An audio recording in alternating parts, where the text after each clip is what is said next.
Okay. Welcome, cyber cops, backstabbing love interests, and the main cast. How can this episode feel so crowded with only two guests? This is episode 547 of an Unearthly Podcast, streaming live on the 6th of September, 2025, and featuring K-9, Mutant Copper, written by John O'Brien and starring Robert Maloney as Professor Griffin, Keegan Joyce as Starkey, Philippa Coulthard as J.J. Turner, Daniel Weber as Darius Pike, and John Leeson as the voice of K-9. I am Bill Sylvia, the one in black, and with me is Alex Fyrehart. Hello. Aaron RomeoMoon Burke is not able to join us this week and may have a series of weeks of just giving us the review via text. So we'll see how it goes. But yeah, so we do have Aaron's review, but she will not be joining us to chat. How's your week been? I mean, could be better.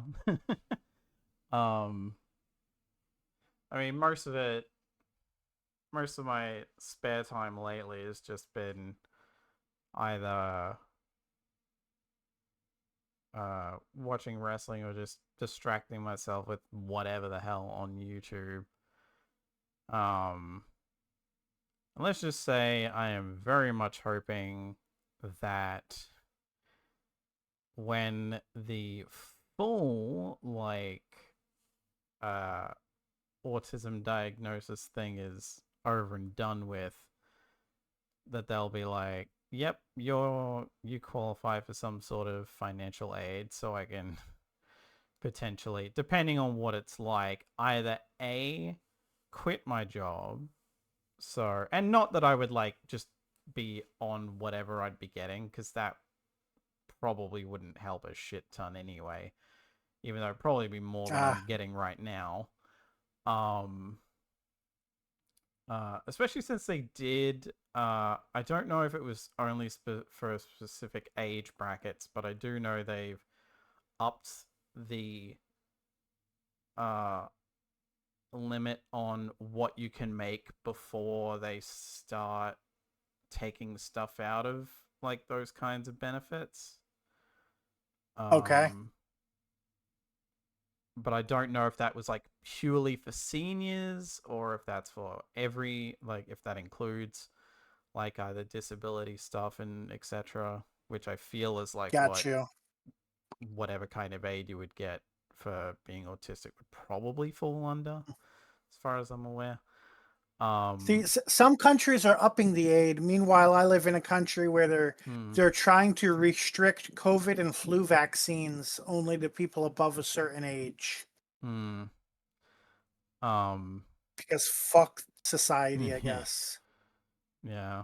But on top of that, my dad's also buggered off to Europe for a while, and I was thinking, oh sweet.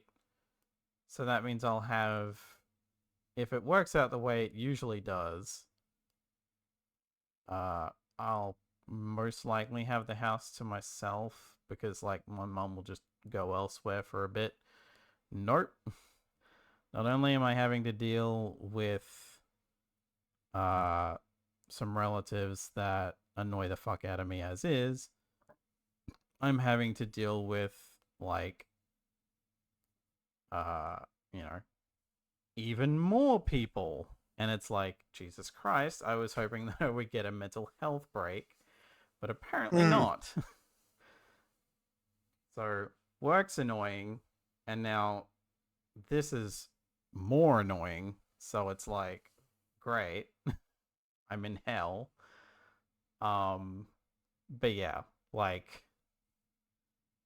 I like how we're just chilling on the give money to Aaron page, but she's not here. Well, I forget if we have a banter thing. We do, but it's blank by default unless we add anything to it. Yeah. So it's just our what's it called? Watermark. Yeah. Um, but yeah, like other than that, um, uh, God, I feel like I had something else, but I'm blanking. But yeah, it's like just Sorry, probably my fault. oh, not Interrupting. really. I mean, uh,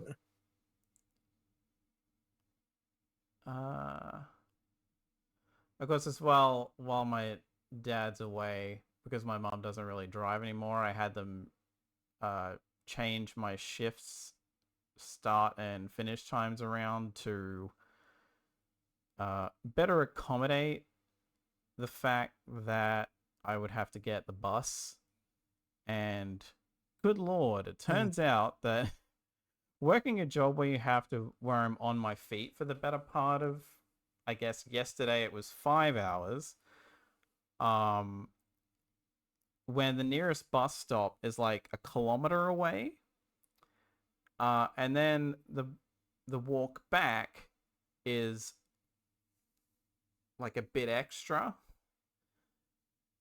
When I get the bus home, my right it's amazing. I'm glad that my like I got enough sleep that my right foot recovered, because even just taking a shower after I got home from work, I was like, Jesus, this this foot's fucking killing me.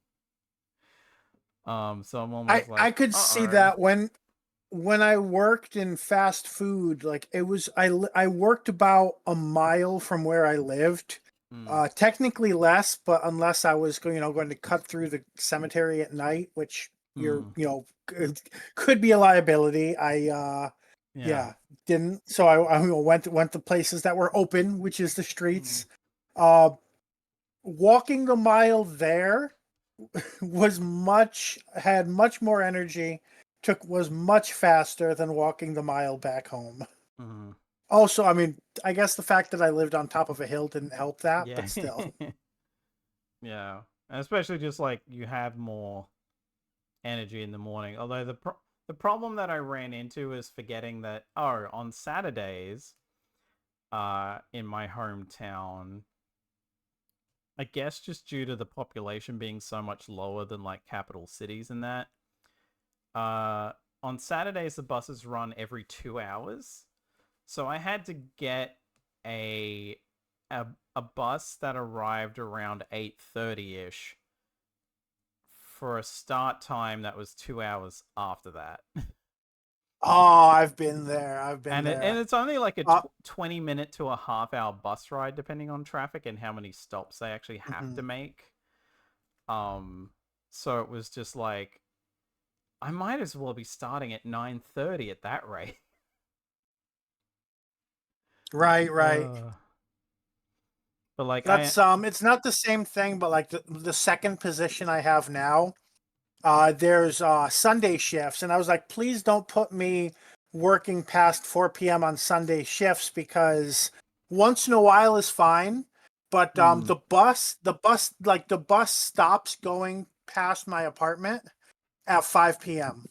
yeah, like So if I'm not on the bus physically by 5 p.m., mm, I'm always going to have to walk. And like, there are lots of weeks that I'd be fine walking. mm, There will also be lots of weeks that I will not be fine walking. So I'm like, just please don't schedule me past the bus. yeah, like I've specifically, I think previously when I had to take the bus back, whether it was I had to get the bus to and from work or just get the bus home, I think once I even flat out was like, if you need me to stay longer, just have me stay until 5:30, because if I finish at like 4 or something, I'll be waiting 2 hours for the next bus. So Mm-hmm. like you might as I well mean, you have could me offer, like, I'll stay later if you're willing to buy me an Uber, um depending on what the rates for that are around there, or if there's even, hmm. depending on how many Well, there are, even. that is kind of the funny thing is like uh Uber versus taxi here is, at least from what I I forget can taxis tell. exist because Yeah. taxis don't have apps, so I would never use them. Um Funnily enough they do here. Um Ah, Here the difference is like mostly negligible. I've had times where I've checked Uber and it's been like exactly the same as it would have cost me for a taxi, or it's been like so bare minimum like Hmm. difference that I'm like, I might as well just get the taxi. Right. I mean, yeah, if that's an easy option, I Mm. think the main point is if you're in a place where there's not a lot of taxis, Yeah, yeah. or also like I have phone anxiety. I will Mm. walk 5 miles before I will longer. I will walk. I've walked longer than 5 miles and not even considered Mm. calling a taxi. So, Yeah. Um. But yeah, it's like, I mean, I did get a taxi on the Friday home because I just wanted to get home quicker because I finished like at an o'clock rather than a half past. Because even then, like the buses run in hour intervals where I live rather than half mhm. hour. Um, so it's just like, yeah, I would. Um, I'm probably just gonna have to be like, hey, do you just want me to work 6 hours on Saturdays so I'm like not sitting around for like an hour for like an hour and a half before work? Like it worked out. It worked out yesterday, kind of. Um, but this it was just like, oh, if I finish at 2:30, I won't be catching a bus until 4 anyway. So, uh oh. Thank God I offered to stay back until 3:30. Uh, All right, let's go into tonight's show. We've got actually a very brief channel update, some good news. Then we have our birthdays and news, including Lost Story. Then we have one item of Geek Talk, our episode summary, review, final thoughts, and ratings.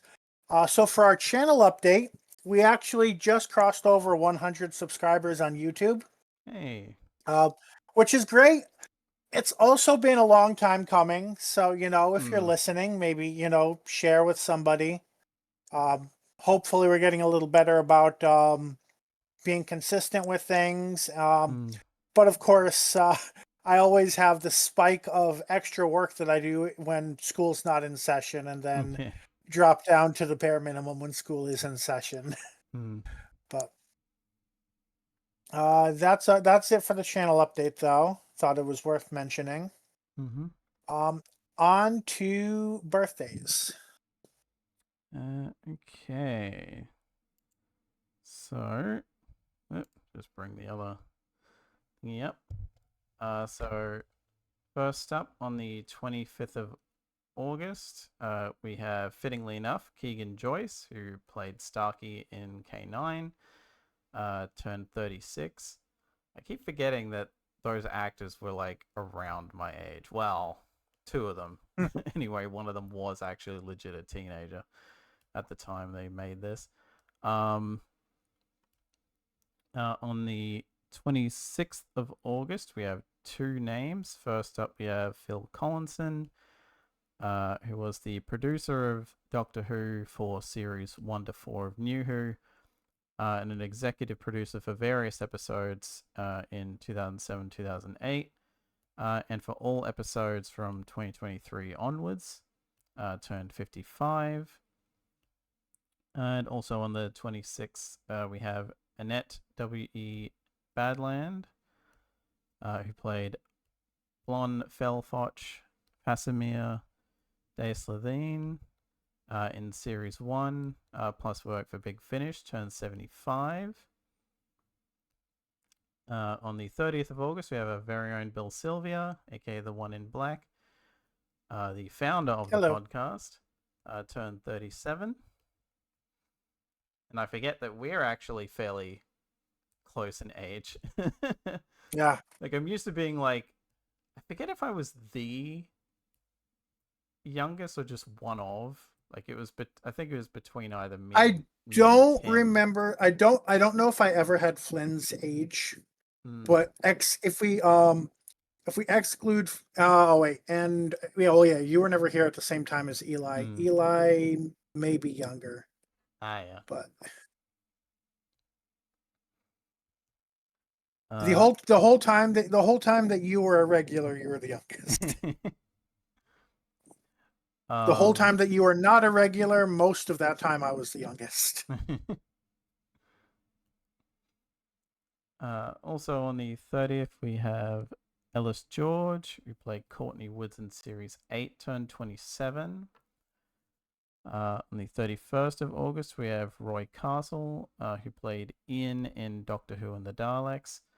Would have been 93, but died in 1992 at the age of 62. On the 1st of September, we have Bern Gorman, who played Owen Harper in Torchwood Series 1 and 2, plus works Big Finish. People would probably know him for a bunch of other minor roles he's had, but we'd probably be here all day. Turned 51. Also on the 1st of September, we have Donald Wilson, who was the BBC head of script department from 1955 through to 62, and then the head of serials from 62 to 65. Would have been 115, but died in 2002 at the age of 91. And then on the 4th of September, we have Kai Owen, who played Rhys Williams in Torchwood Series 1 to 4, plus work for Big Finish, turned 50. So happy birthday to Keegan, Phil, Annette, Bill, Ellis, Roy, Bern, Donald, and Kai. Always good when there's not a whole bunch of repeating first names. Yeah. Although we did have a bit of a rhyme thing there. Yeah. Unfortunately, moving on from that, we do have a lost story. Reading from the cult box thingy.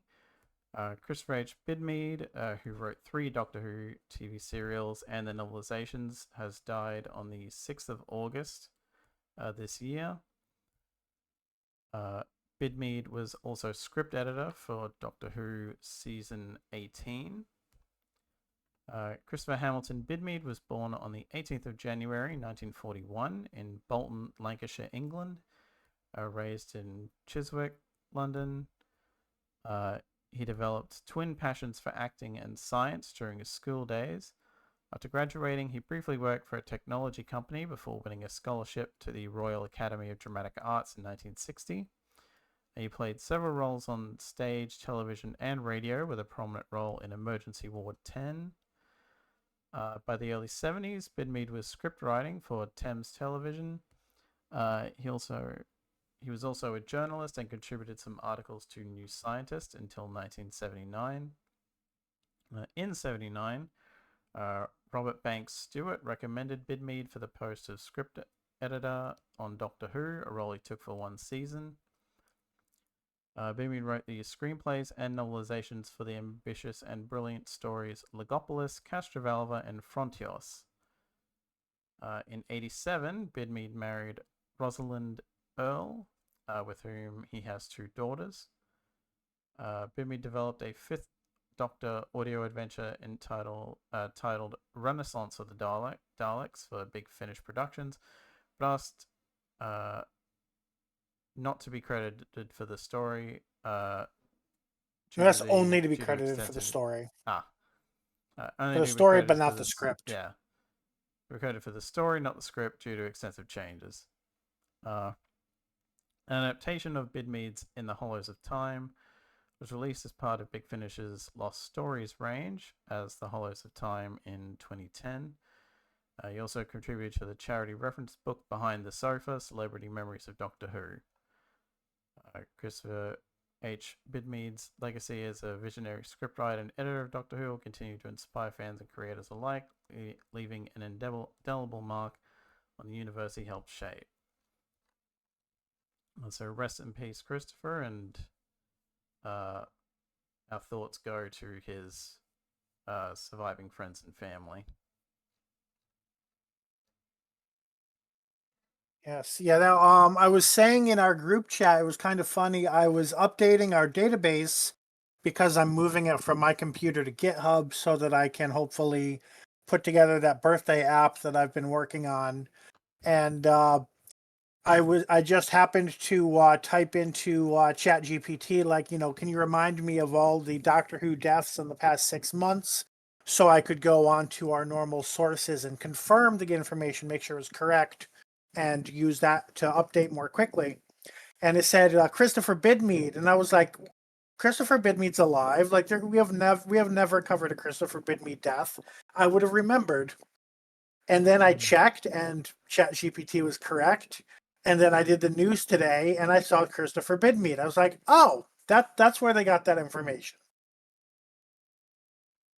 So yeah, that was interesting. I don't know, maybe that's boring to people listening, but it was interesting to me.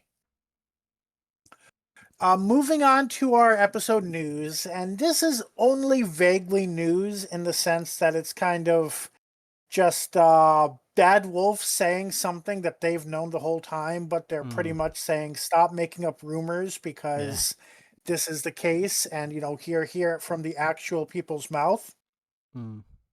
So this is from Jane Tranter, who is one of the Bad Wolf executives, I believe, technically an exec producer on current Doctor Who has confirmed that basically until the 26 episodes have aired, which means all episodes of The War Between the Land and the Sea, in addition to the Doctor Who episodes that have already aired, Disney is not committed to making any sort of decision about whether or not they want to do more. So we can speculate what they'll decide, and we can be annoyed that it's taking so long. But the idea that Disney is making any sort of has made any sort of major decision yet is just not the case. They committed to 26 episodes in 2023. Those 26 episodes have not all aired yet, so Disney is not doing anything else yet. Yeah. And as much as it's annoying to have these gaps, both for the people making it and for the people listening, that is unfortunately the state of the movie industry these days. I mean, Stranger Things, they went from what, either preteens or barely teenagers to 11. It just adopted a kid.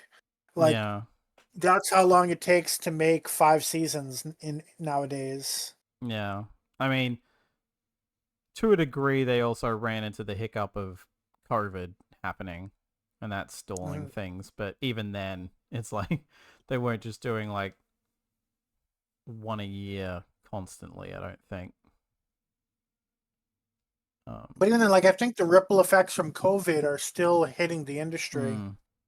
Or at the very least, they're a lot more cautious than they were beforehand. Yeah, I mean, I guess there was a matter of the 1-2 punch of COVID and then the writers' strike. Would have slowed things down. And Brexit and Trump tariffs, I'm sure, has had effect on pretty much every industry in every country. Probably, yeah. There's just been one thing after another. Yeah, I mean, it's funny because I feel like, while this technically makes sense, I'm also I'm surprised that Disney would care about what the reaction to the spin-off is going to be, because it's always going to be lesser than the main show anyway. Right. True. I think that's why a lot of people were speculating. I don't know if it was ever actually officially reported, so much as people were just assuming that they were waiting for the actual main Doctor Who episodes to finish airing, and then they'd look at the results from that and go, right, okay, we'll make a decision. That was the hope. Yeah, with War Between Land and Sea airing next year, so that would give them time to if Disney are going to do stuff with us, then we're going to use that year to at least start production on whatever's next.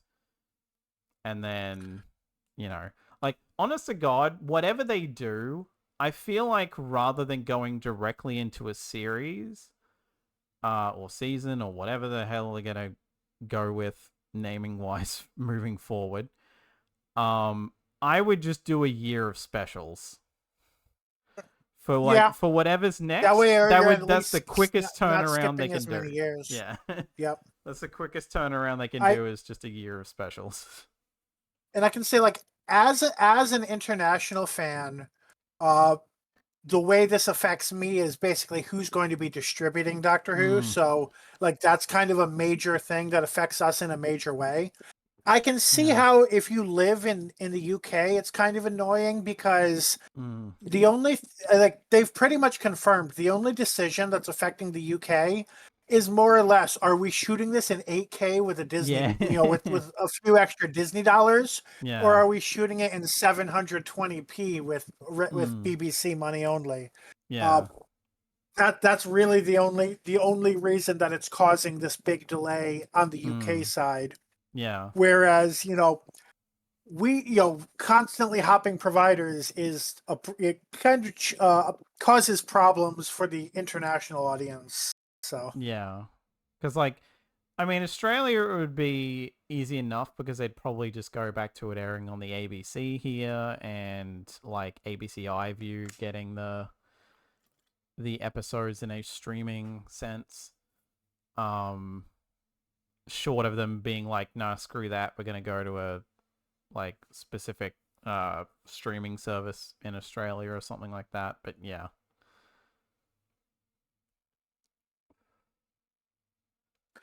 And our only other piece of news, we have Big Finish. On September 4th, they released the Fourth Doctor Adventures Series 14, The Last Queen of the Nile. Written by Jonathan Morris and David K. Barnes, starring Tom Baker as the Doctor, Louise Jameson as Leela, and John Colshaw as Brigadier Lethbridge Stewart. And that is all for the news. So that brings us to Geek Talk. Yep. So, God, I think it would have been last week. Like, I guess the Wednesday after our last podcast, anyway. I went and saw the horror movie Weapons.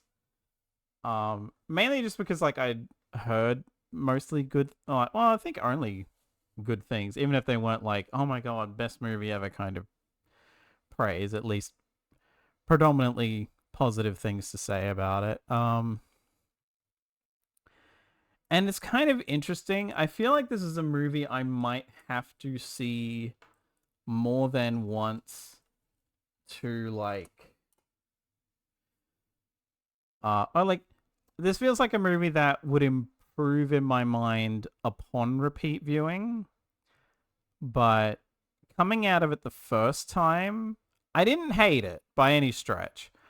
But I was also like, it was one of those things where having any hype at all going into it set my expectations a bit unfairly. Not like, again, I wasn't expecting this to be like best movie of 2025 by any stretch. But it's just one of those things where like what I was expecting versus what I got was like, again, not bad. And I would recommend people see it because especially with these kinds of movies, your mileage may vary.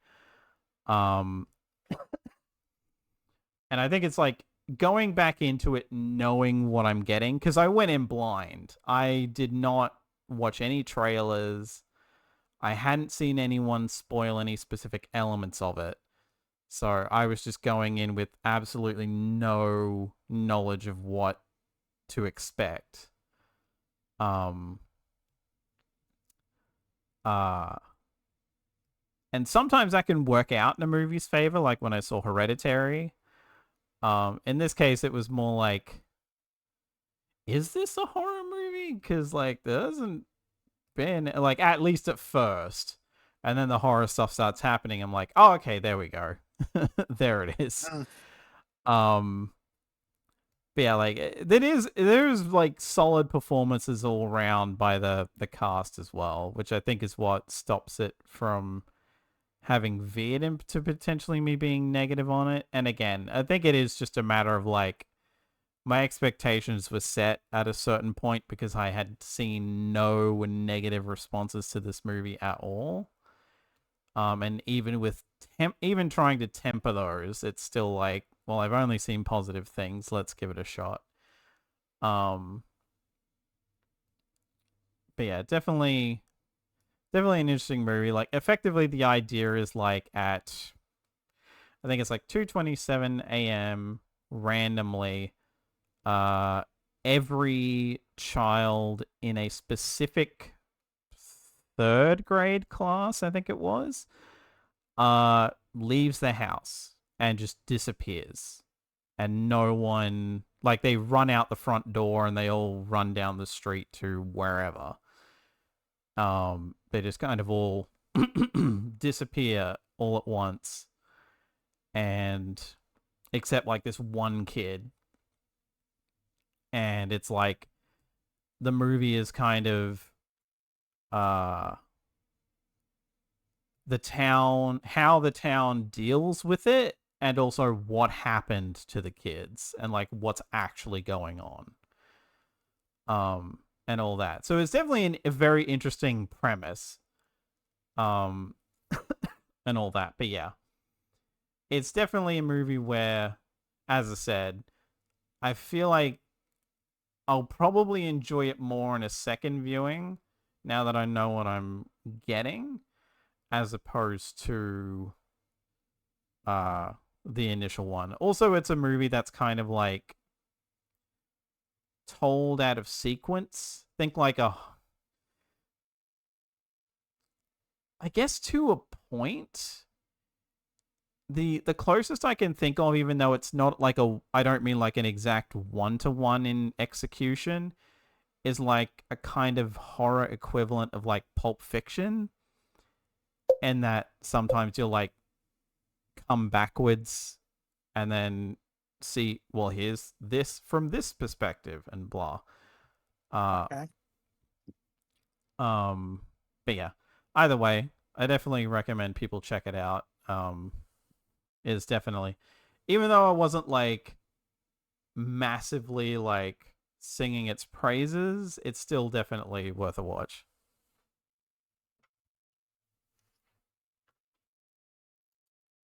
Okay.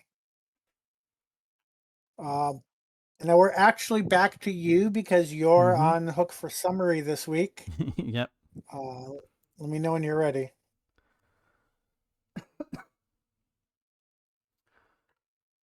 Yeah. Okay. 3, 2, 1, go. Okay, we open on the kids participating in what seems to be a protest where Starkey is messing with the broadcast by just making random interjections. With the CCPC robots coming around and telling them all to move along. Randomly, we're introduced to a guy named Marcus, who's just some dude that Georgie fancies, and we're only just meeting now. Those two and Starkey then come across what seems to be a malfunctioning, one of those malfunctioning cop robots, who seems to have been experimented on to add human elements to it, as far as K-9 can tell, that they hide with and then take back to the manor because they don't want to. Georgie refuses to just leave it there. Later on, Georgie's mum June shows up at the manor, knowing that they must have the rogue robot, and upon realizing who must have been the one experimenting on it, goes to confront Inspector Thorne, who all but admits to being the one to do it, and immediately gets started on trying to cover it up as she leaves. The gang debate what to do with the robot, which has clearly been experimented on, with the conclusion being that it needs to either be converted to fully human or fully back to being a robot. deciding on the latter option because the fully human option isn't really viable. K-9 then manages to break into a department lab and gets the control cortex that is necessary to convert it back to being a full robot. Despite destroying the ID chip or whatever it was, Inspector Thorne shows up at the manor anyway, with it turning out that Marcus was an informant of sorts who sold them out for a reward, reasoning that he could fight them from the inside and get well paid at the same time if he got a job as a reward. Thanks to a diversion from K-9, Darius manages to get Birdie, the mutant copper, away, and the others bluff that Marcus selling them out was a ploy to screw with them, to screw with the department, and screw him over from potentially getting his reward. And also that gets Thorne off their backs, as he otherwise had no proof about them breaking into a department lab or hiding the robot, as they don't find anything. We then end the episode on Darius showing off that he's dropped Birdie off in a park, a forest, just somewhere with a lot of trees anyway. And end on Birdie skipping the off. perfect environment for a robot to live in. Oh, sorry. Summary, don't interrupt. And Birdie skips off, probably to get captured again off screen for all we know anyway. At the end. All right. You've finished that with about 1minute and 55.5 seconds on the timer. And plus I interrupted you for at least 2 seconds. So you did it just over 3 minutes. Still not as good as a stopwatch, but easier than pulling up my phone every time, just because of Canva's limitations.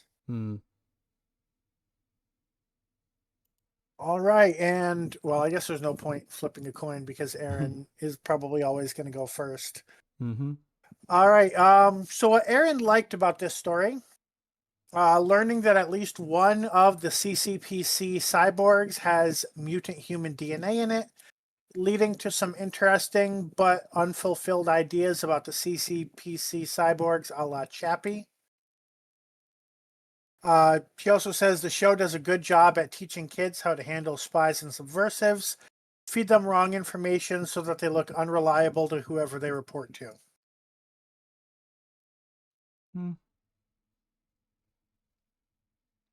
Okay.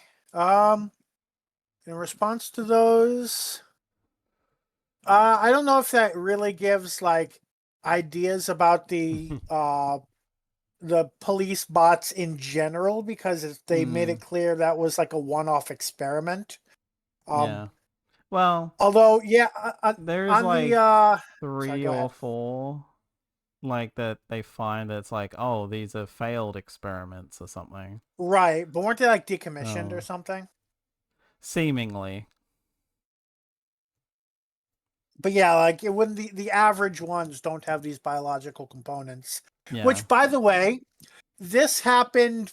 Like K-9 was guilty of this too. The ones without any biological components are not cyborgs. The ones with biological components are cyborgs. That's what makes them cyborgs. Just saying.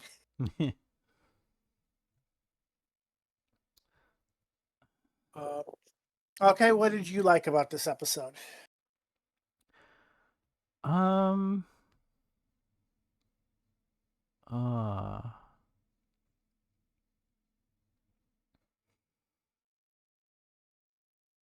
God.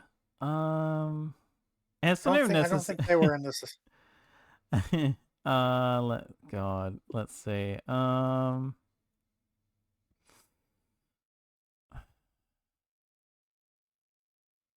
I feel like there's something, but I'm just blanking, or it's just not like a massive enough thing that it's just not coming to mind.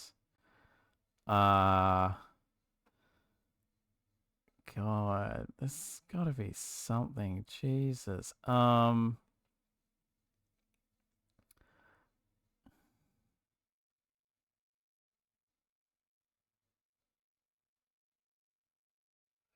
You know what? I think I'm just gonna have to pass because I'm drawing blanks. Okay. So nothing you liked about the episode, or at least nothing especially Mm, liked. yeah. So I'll say I liked K-9 going through this bit of like an introspective arc.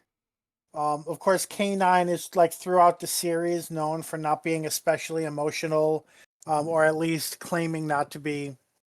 So this K-9 really had to kind of grapple with like, are they saying that like being a robot is a bad outcome? Or is there a benefit to having emotions and such? And I think it was good to have him go through that sort of questioning, especially considering that like we're kind of like with Birdie going through like an anti-Cyberman thing, Mm, where like he's going from like I have someone with no emotions, like the cyber ideal, to like, oh, I suddenly feel emotions and I'm having mm. reactions to that. So having K-9 just be like the Cybermen were right would is and not changing at all would probably mm. be a bit problematic. So the fact that he's questioning and learning and having conversations while at the same time being like, hey, I'm not like a terrible outcome either, is that's Mm. was a nice thing to have in here. Yeah. All right, what we disliked, Aaron said, uh this may be three separate points, I'm not sure, because it's there's three different line breaks here. The audio for the CCPC is very difficult to understand. True. Basically a rehash of Short Circuit. I think that's a summary of the episode. Mm. Uh, Yeah, at these are all first I three thought that separate was I things. thought that was a follow up of the first one, but no, I think Yeah. Yeah, she's these saying are the these are all episode three is separate things, yeah.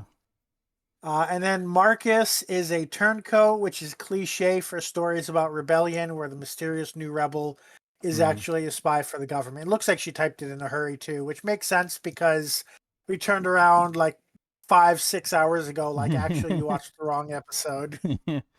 um I will say, since we've already brought up the um they're not cyborgs thing, which was going to be mine for this section. I'm Oh, just that was going to I'm be your just whole dislike. yeah. I'm just gonna latch on to the Marcus thing because the Marcus thing bugs me so much because I'm like, this would have made more sense for a character to have been established ahead of time. Like that Oh, this is come on. You know the writing in this show isn't that thought well, out ahead of yeah, time. still. It's like I'm not saying he had to have been around for like since the get-go, but just like It would have been less telegraphed yeah, if it like was even a couple episodes. yeah, just like sporadic appearances or something. Like he doesn't even have to be like a main fixture of the episode, but he's just there. Or like Georgie references him or something, even if he's not showing up. Because it's just so out of nowhere that it's like, okay, like, yes, here's my good friend Marcus, who I've never, literally never mentioned before today. Like, And actually, uh, yeah, it would like even if he was somebody who had been like and I mean, for all I know, the actor was, but they definitely hmm, never connected the character. Like even if he had a cameo in like one of the episodes set in Georgie's school or something. yeah, like just yeah, like either someone she knew from school, unless she was going to an all-girls school, I forget. I mean, she gets temporarily I forget moved to, to yeah. one. She gets moved to one, but I don't think that was like her normal school. Um, but So either to make a sorry, okay, sorry, go ahead, finish your point. but yeah, like just if he just like again, even if he hadn't shown up, but it had just been like, oh, what are you talking to Marcus or something? It's like a background thing if she's like texting or something, like just like this guy that like just referenced at least beforehand. even if it was just in like the last 2 episodes before this or something. Mm-hmm. Because it shows is like it's the problem of this being these stories a lot of the time feeling so rushed that like, Right. well, we've got to resolve this in like 20 to 25 minutes. So um you know, we have to both introduce this guy and then have it turn out that, you know, he's selling them out because he wants money Mm-hmm. and shit. And it's just like, And I don't think he was. I mean, actually, you would know better than me because if it was a celebrity cameo, it would be because he was an Australian celebrity. But I'm guessing he's not a celebrity cameo for, which would actually justify him just being in one episode. I don't think he was. No, like well, I put it I this don't think way, they could afford a celebrity right? Like, cameo. I mean, I mean, to be fair, given when this was airing, if he was on like some like celebrated Aussie kids show by I was gonna say 2010, but whatever the Aussie equivalent of the Disney Channel is. yeah, like by then, I probably wouldn't have known who he was anyway, by virtue of the fact that uh I do not like if he was in specifically kid stuff, I wouldn't have known him to look at him because, You you you know know. what, that's fair because like Zendaya was, I guess, I think Disney Channel or something before she was in Spider-Man, and I had no idea who she. I thought like she got her start with Spider-Man. So, um but to make a comparison to a show that's considered to have done an arc like this well, did you watch Teen Titans? yes. So in Teen Titans season 2, episode 3, they introduced Tara. Ah, yeah, She yeah, yeah. appeared in 5 of the next 7 episodes, with her final being episode 10, which is the one where she Hmm. finally betrays them. Hmm. That would be a better version of this sort of story arc where you actually trust the guy rather than just being, Yeah. oh, he's turning the love triangle into a love weird shape. Uh, like the love triangle nobody wanted is getting an extra angle, and then Hmm. he's gone. Yeah. Okay, so from what I can find, the actor did literally 2 one-off roles prior to this. So, while like people would have known, and even then, literally his 2 credits are like male student and boy number 2. So, So with yeah, so background he was roles. very much a, yeah, Yeah. a new actor position. Hmm. And those were like years apart and prior. So, Got you. uh, by the sounds of it, he probably would have been able to do it if they had him like show up occasionally throughout, Right. or again, Um, just be referenced. I couldn't necessarily tell just by looking at him whether he was actually a teenager or whether he was a little bit older, but Yeah, his IMDb didn't seem to give an age. right. What I disliked about this episode though is that even though, like I kind of mentioned this in the opening, even though there's only really 2 new characters, the episode just felt too crowded for anything to happen. Like Yeah. June was there to remind us that she exists. Mm. Uh, like I don't know, we had the Birdie plot and the Marcus plot, and I guess Mm. that would have been enough to carry the episode.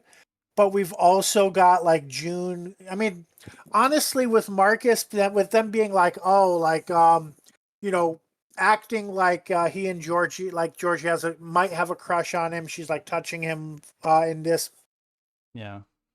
like G-rated, no chemistry flirting way, if that makes sense. Like Yeah. written to be flirtatious, but not especially acted that way. Yeah. Especially Um, given the potential age difference that there might have been between the actors to make it weird. Probably, yeah, because she was the youngest cast member, Mm. pretty sure. So, like, that is like in most shows, like that would be the main point of an episode. Mm. But that was the B plot to the Birdie plot, which again, Mm. you've got June, you've got not Drake, Thorn. Mm. Glad that they're all like random nouns so that we can remember their names. Um, it's like there's so much going on. Like even though Yeah. there's so few new cast members, it feels like there's so many people each taking their 5 minutes Yeah. that like the episode feels like there's no space for it. Actually, I'm wrong. Marcus didn't have the B plot. He had the C plot because there was the Birdie plot, there was the K-9 plot, which was basically, an add-on, like a branch of the A plot, and then there was the Marcus plot. Yeah. So yeah, that's what I disliked about this episode. Favorite scenes, Aaron says the strange cyborg pointing up at a bird, asking Georgie what it was up in the sky. It shows the innocence and wonder at the world. And it just goes to show how little of this show is online that I could not find anything close to a photo of that, even Yeah. though like that's the scene that the character was named after. Yeah.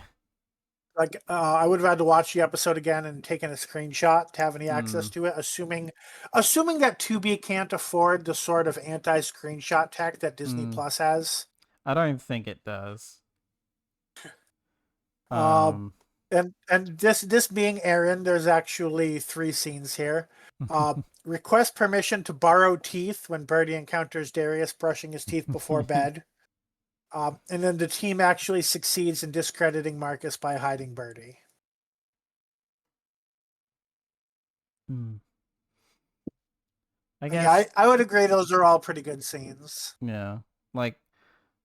I guess to jump off the last one mentioned, since that's kind of more of an overall in a way, because that could technically be 2. I generally specifically liked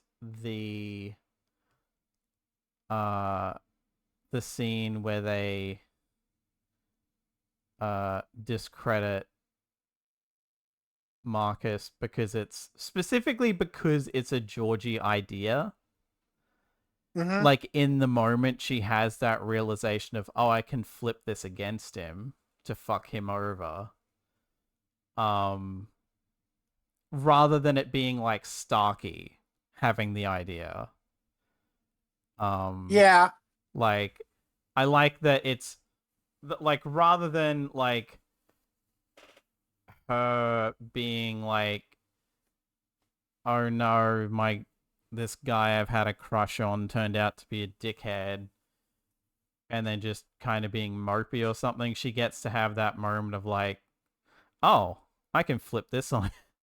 I can flip this around Mm-hmm. and make it like, bite him in the ass.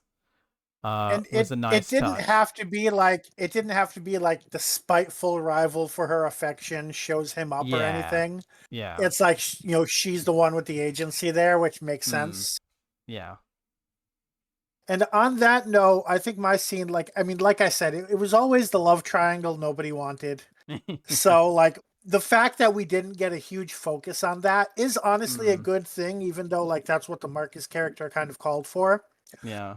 So for my favorite scene, I think I'm going to go with the scene where like Darius and Starkey, like it's all like the way they react, they could almost even just be like Georgie's parents, which I think is part of why the scene is so funny to me. When Georgie and Marcus get in the car and Darius is like JJ and Starkey's like JJ. Yeah. That was just funny to me. Yeah. Yeah, I think like the only in terms of like the love triangle that I guess is now a love square in this one episode is I It's not think the even a square only because it's all yeah well pointing like yeah at yeah Georgie right and then no yeah other it's directions. I think it's It's one of those like fortune teller things that yeah when you were in high school, did they make the fortune tellers out of paper? yeah it's I think the only time it really comes up is well actually no now that I think about it I'll leave that because that might end up being a scene that I bring up in the next section so Okay. Least favorite scenes.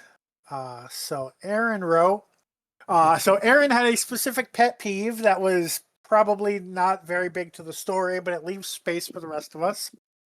It was to the line, "Electrocuting bread is not rocket science." Is not rocket science. She says that is not how toast is made. The toaster uses electricity to dry, then further heat the bread. A current is not directly applied to the bread. She notes, source, I run electrical safety testing at work where we pass lightning, 25 amps, through medical equipment to make sure it will withstand the shock. So this is kind of falling into like, this is what the fuck I do territory. yeah So she had a bit of a pet peeve there. which I guess with a character as pedantic and dry as K-9 referring to something non-literally is a bit odd. Yeah, Like that he would say electrocuting bread is not rocket science, like is a bit weird of a like non-literal statement for K-9 to make. true. Oh, yeah. So you're saying even if you ignore the mistake, it's him using a metaphor, which is unusual for him. Yeah.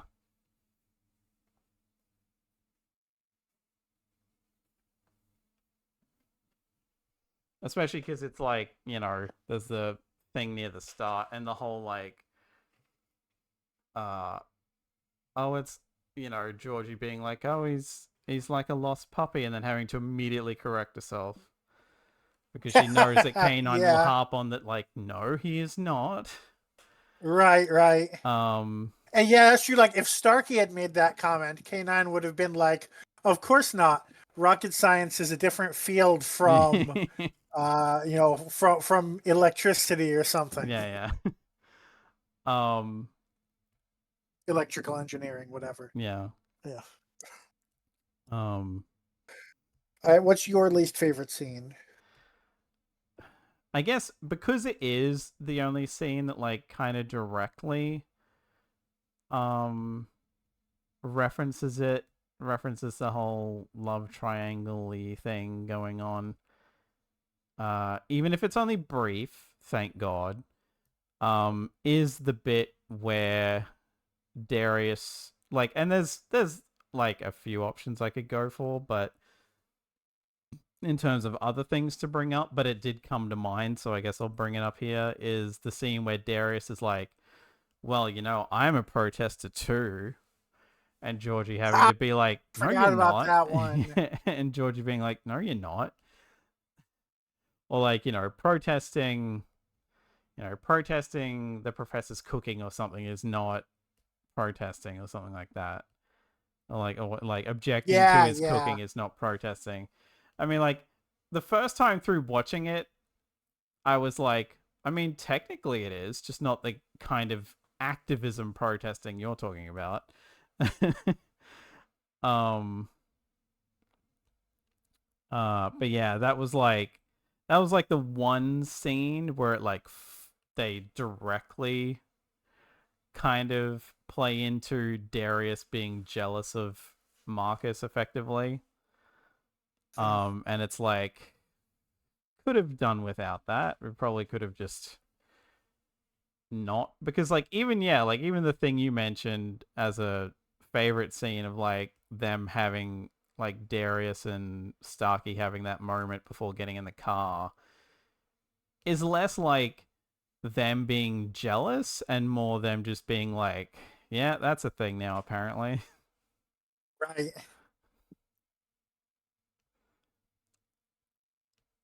All right. So for my least favorite scene, I mentioned this earlier, but like I don't have many scenes that I feel really strongly about, so I might as well bring it up again. And that is just why the fuck was June in this episode? And why did why did they need a whole scene of her?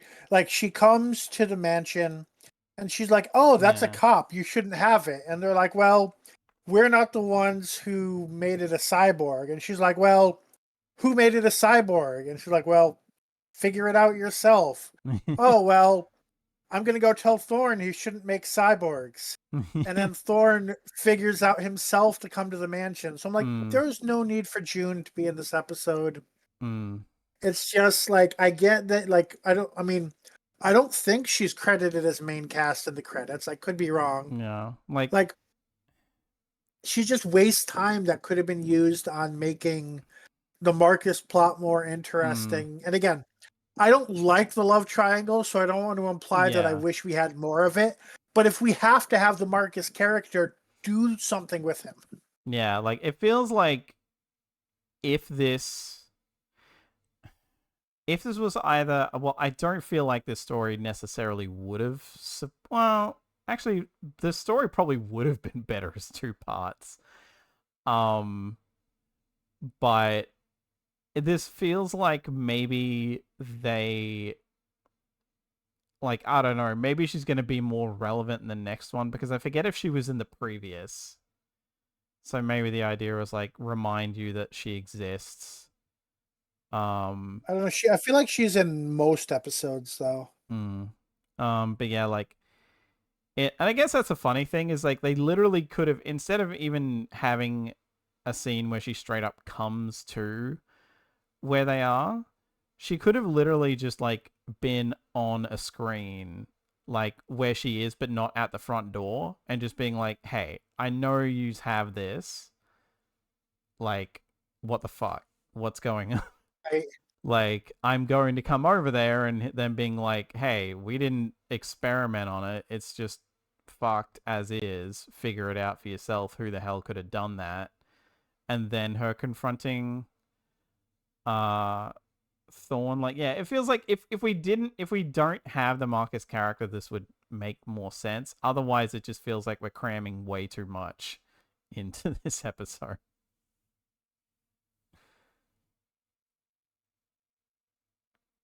Like, even if this episode had like 10 more minutes, maybe it would have been okay. But yeah.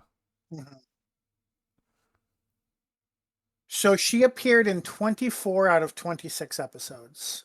Damn.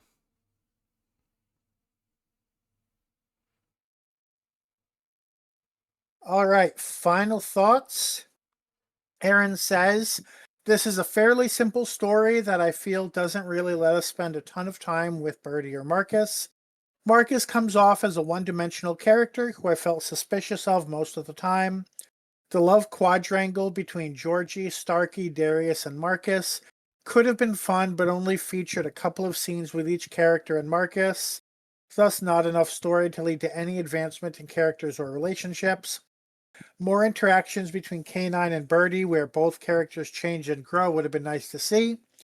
Overall, it's not quite a cluttered mess, as it is a couple of half-baked plots mashed together. And I completely agree with everything she just said. Yeah. I don't know if I have anything to add to what she just said. Pretty much. Like, yeah, it's very nail on the head there. This, like, as I've been basically saying throughout, this feels like they did cram way too much into way too little time. Like, as I even like just randomly thought about as I was talking before and mentioned, if this had been like a two-parter where they stretch out like us getting to know Marcus a bit first in like part one, and then the reveal of him having sold them out came in the second part, that probably would have worked.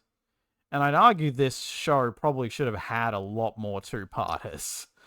But yeah. Damn it, I'm now like rewriting it in my head. I'm like, one episode where you introduce Marcus, he does something to get on their side and seemingly joins the team. The next episode, they meet Birdie and they hide him in the mansion. Maybe June is in that episode. And Mm. then in the third episode is when Thorn comes after them. They need to smuggle Birdie out, and Marcus betrays them all in one, making it like a little mini arc. Yeah. Then definitely, like, there would have been a lot of time for all the plots they're trying to do here. But it also would have been written in a very different way than K-9 as a show. So, like, in terms of being realistic, I know that that's just not what would have happened, because the writing quality in general has not been super dynamic and interesting in this show.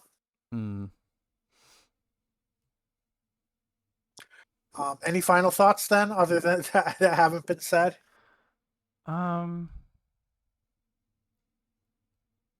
Yeah, just like, it's the one bit of credit I will give them is that this kind of a concept and what elements they show and use is probably one of the better examples of, outside of like, CGI K-9 floating around on a random helicopter shot of London, like, is taking advantage of the very low budget they must have had. Like, we're centering around one of these cop robots that we have like all these uniforms of anyway, and it's mainly focused on the manor and like some bedroom sets and like, someone staring at a screen. And even when, K-9's going through a department facility, it's just like random hallways and stuff like that. So it's like, it's stuff that's within their means to do.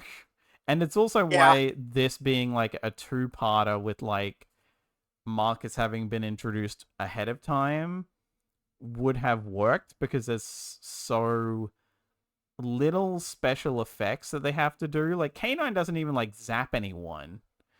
So, this is a very like the only special effects really are K-9 floating in terms of like CGI-ish like territory. So this is very minimal in terms of what they would have had to do in that regard. So this could have easily been a two-parter. And they could have just either scrapped something else or whatever. But yeah, I mean, I feel like this show generally, as I said, probably should have had more two-parters. That's true. All like we talk all the time about how, like, they couldn't afford an actor who had more than one role or anything like that. If they had done more two-parters, maybe they could have stretched the budget a little better. I guess the only thing I have to add is this is kind of a definition of a middle of the road episode. They managed to not do anything that was upsetting or offensive or super annoying. While at the same time not doing anything that was exciting or interesting or super entertaining. Just the very definition of flat down the middle of the road, unoffensive episode. Yeah. So with that, ratings. And Aaron gave this a 3.0. How about you? God, let's see. I think we're in deep enough that the gloves have come off like a while ago for this show. So, ooh, how mean am I gonna be? It's gonna be lower than Aaron, but it's a matter of how much. Okay.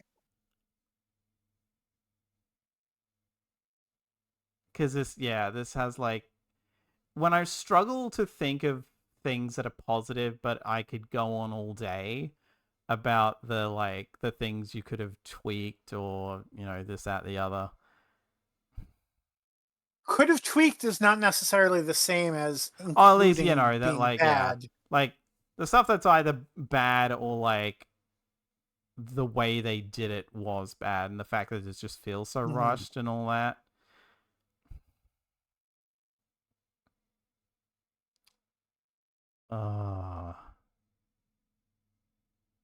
I'm even just trying to compare this to other K-9 episodes that I can remember, because comparing it to like Doctor Who was a bit unfair. Mm-hmm.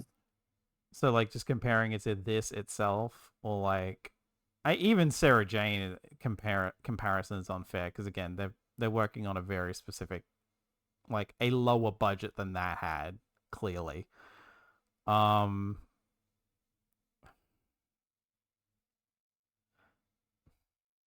I guess I'll just go 2.5. 2.5. And I'll say I had enough positive to say that I don't think I'm going to go to 2.5, although I considered it. I'm going to stick with the 3.0. So that puts this episode at an average of 2.83 out of 5. If I go to our rankings, that puts this as scrolling down.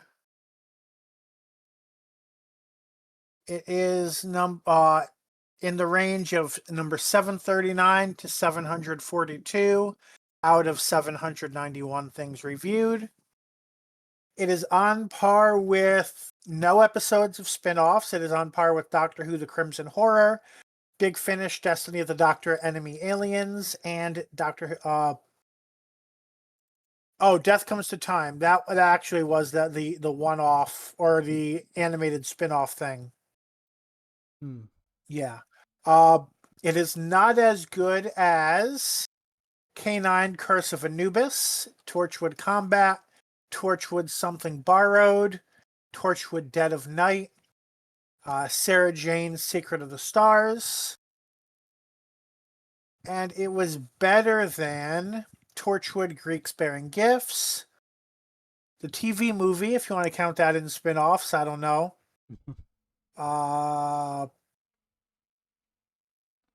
And then I guess I would scroll down a bit far to find another spin-off. Is K-9 Fear Itself, K-9 Dream Eaters, and K-9 The Last Oak Tree are all tied at 2.5. So those are the next K-9s down from there. So that is what we have to say about Mutant Copper. Let us know in the comments what you thought of this week's episode. If you've watched it, remember it is free on Tubi, which, I mean, it's not a K9. I don't know if K9 is a great deal, but you know, yeah. Don't forget to like the video if you've listened this far. Subscribe on YouTube to get our exports, or follow us on Twitch to get notified when we stream. Next time we move on to our next time we continue with K9 with The Custodians, written by Shane Armstrong and S.P. Krause, and starring Robert Maloney as Professor Griffin, Keegan Joyce as Starkey, Philippa Coldhard as Georgie Turner, Daniel Weber as Darius Pike, and John Leeson as the voice of K-9. We'll see you then.